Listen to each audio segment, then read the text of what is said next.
It was a packed-out courtroom at the Maori Land Court in Tūranga recently, but rather than a court hearing, it was a case of past and present members of the Maori Land Court participating in the commemoration of 150 years. Amongst those in attendance was Māori Party MP Marama who was heading concerns around the biggest indigenous record collection of its kind in the world being housed by the Maori Land Court.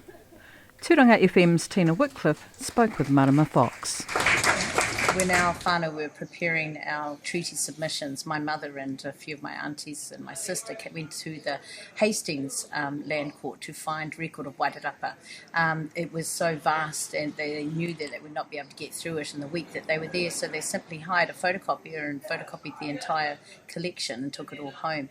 It has unveiled to us the stories of our past, the stories of our connection to one another, our whakapapa, not just the land. Those histories are vitally important to Māori as a whole. I think Tūranga recognises that as well. What he would like to do and what the purpose of the Te Ture Whenua is to ensure that that history and those records are available to all peoples through a digitised record.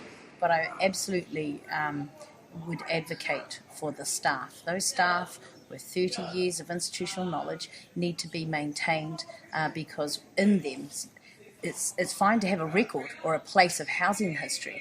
If you don't know how to access it and find the relevant parts to you, then it's just simply the internet.